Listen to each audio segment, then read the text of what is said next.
Hello everybody, welcome back to my channel. I very much appreciate you guys keep coming back. I'm going to be reading a story called Reoccurring Dreams. I cannot pronounce the name, but but who it's by, but you can tell from the title. So I'm just going to get right into it. Under the enchanting canvases of all sky, painting the hues of pink and purple that evoked the dreamy essence of the cotton candy. Daniel stood in front of an aged tombstone in his hometown. His heart raced and felt like he could not breathe properly. The cemetery was a place of memories, each gravestone holding the story of someone's life. But for Daniel, it was different. For him, this had held a piece of his past and hoped to resurrect.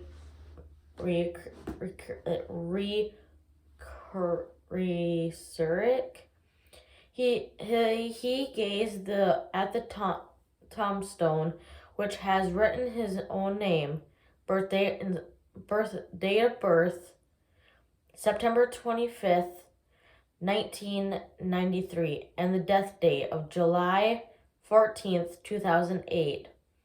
To the world, it was merely marker,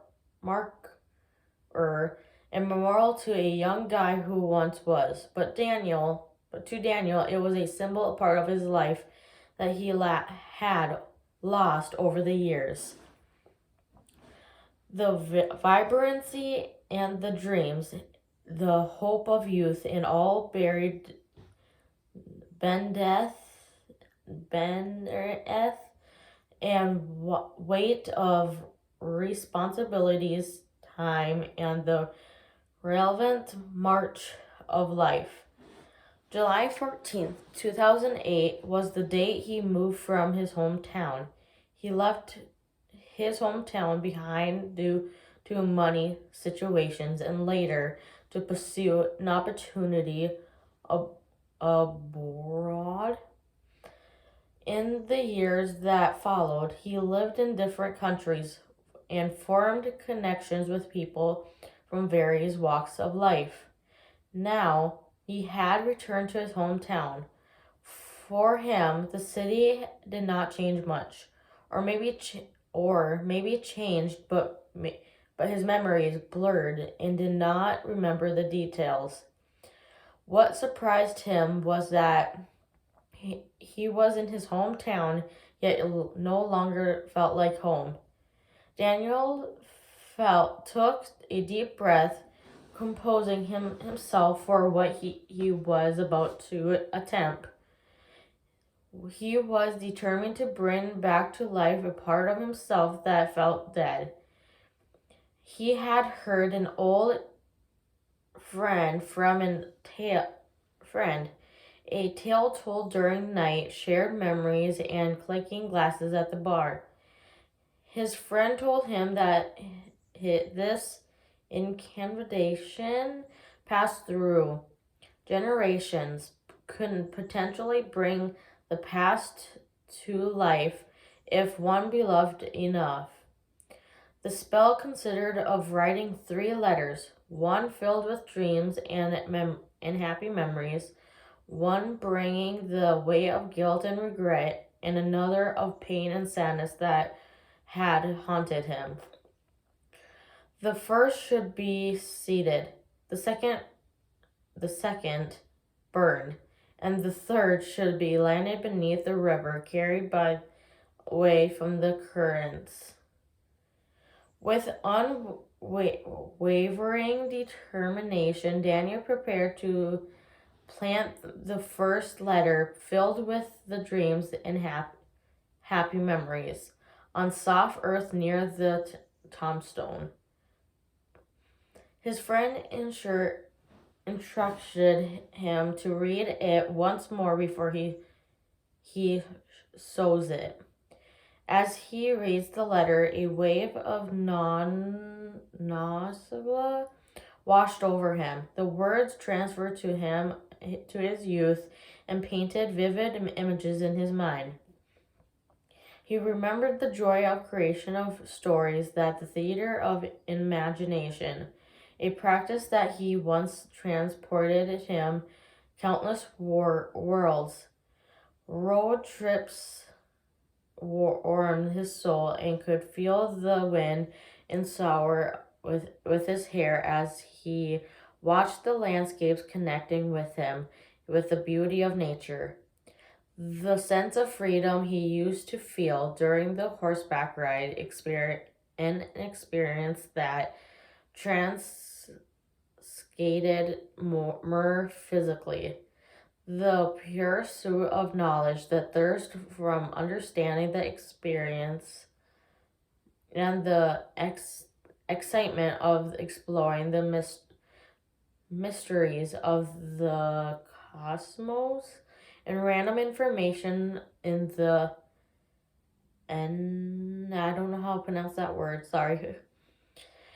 Memories, facts, and voraciously reading stories in the book had been a gateway to adventures and learning.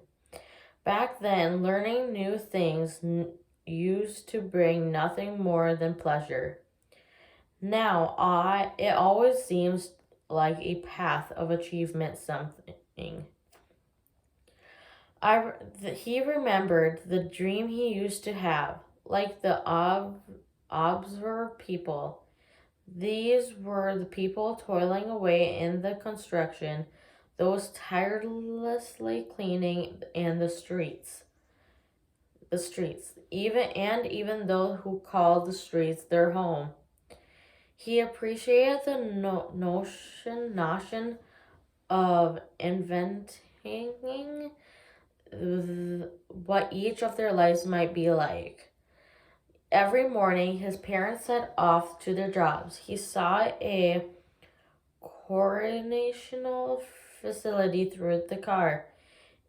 It was then he would have envisioned the lives the inmates and women and cured to visit them. How would their be lives? He could picture himself inhabiting in the slums in a small town near the river, or even bustling metropolis. His dream was to experience life as each of these diverse individuals did. His dream was to be able to live a period of each lives in one different people. He never dreamed of living in different countries, but exploring the world existed in single places. Then once he remembered a conversation he had with a stranger in the streets. He randomly asked him to tell a piece of his story that he was proud to call his own. The man said, "I am not proud of anything. Everything I am proud of I have done until my 20s. After this, I chased money, stopped doing things that I really wished." Then he reflected on his own motivations in the past years. He maybe did not chase money that much, but he still did not have done things he wished to do. His motivations lately were maybe more focused on the society expect than what he expect for himself. He then remembered his dreams to change the world. He recalled the notebook that he used to carry everywhere, writing things that he could be solved, things that he could do differently or better, pieces of learning here or there, creating a solution of all the problems of the world surrounding easy back then. Why do you stop trying? Then he reflected if it was that he now felt he incapable of solving issues of the world or just stop caring. But there was trying but here he was trying to recover his bright in his eyes, in his passion and strength. He then folded the piece of paper in 4 parts. He watched the soil of embrace the letter and, like a planting a seed of hope. The second letter, containing the guilt and regret, heavily with a bottom burden of sorrow, he felt set alight. As the flames consumes it, he could feel the release of pain along he held him captive. Sorry.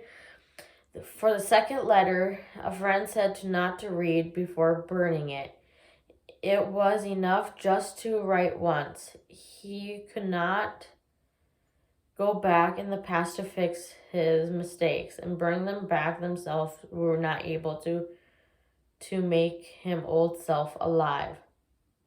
The third letter, containing his sad memories, he should place into the flowing water nearby the stream, watching the drift away carried by the current. Before placing in the lake, his friend said to say a spell. From the tears wisdom now bloom.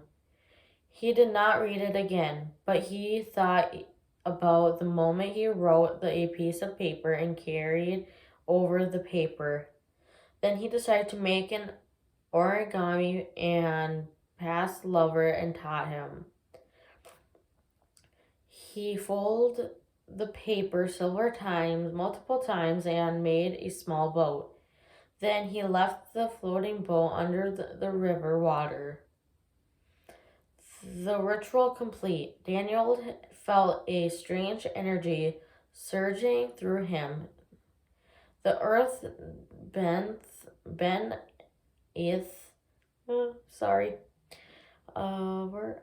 him trembled, and the glow soft covered the tombstone. He stared at the amazement as the ground shifted. And figure began to emerge from the grave slowly, as if raising from a deep sleep. It was his younger self, 15-year-old boy he once was. Young Daniel's eyes sparkled with the same dreams and inspiration that had been buried for so long.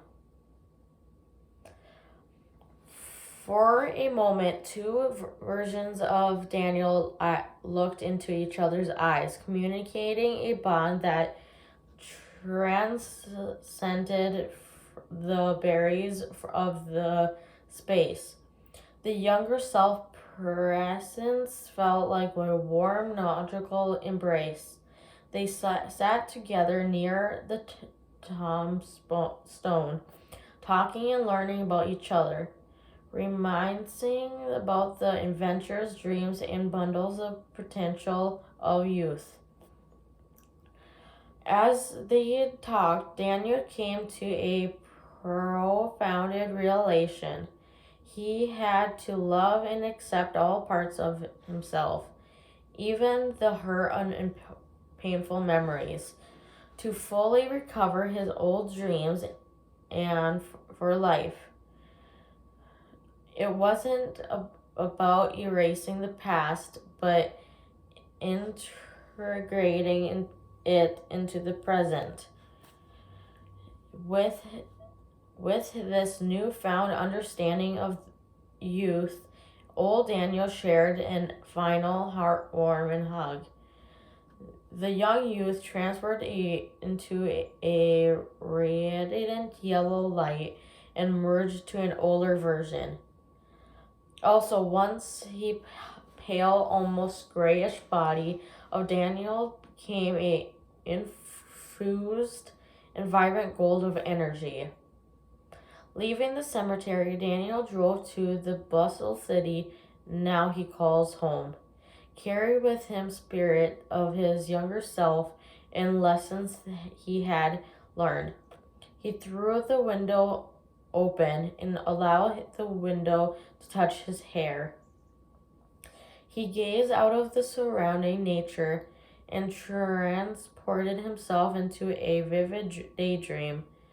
In his mind eye, he was riding a powerful horse, the rhythmic hoofbeats echoing in the soft rain-soaked grass.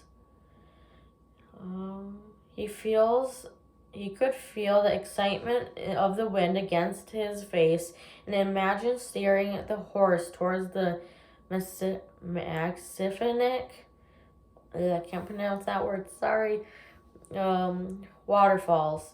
There, in the translucent pool at the base of the falls, he visually himself taking a refreshing bath and the cascading water washing away and cares of the world. The days followed were filled with a new-founded sense and purpose, and he pursued his dreams with unwavering determination.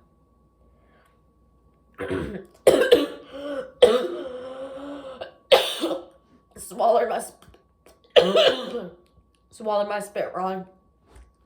Sorry. At the end, I need a little breather. I hate when I swallow my spit wrong. At the very spot where he had planted the letter filled with his childhood dreams, a vibrant flower sprouted, the testament to be rebirth of hope and enduring power of the human spirit. A bit farther away, nestled in the water, delighted water lily also thrived. And just as from his sad memories, a beautiful flower also emerged. Let me know what your guys' thoughts on that story. And if you guys enjoyed that story, please let me know by liking, subscribing, etc. And I will see you in the next video. Bye!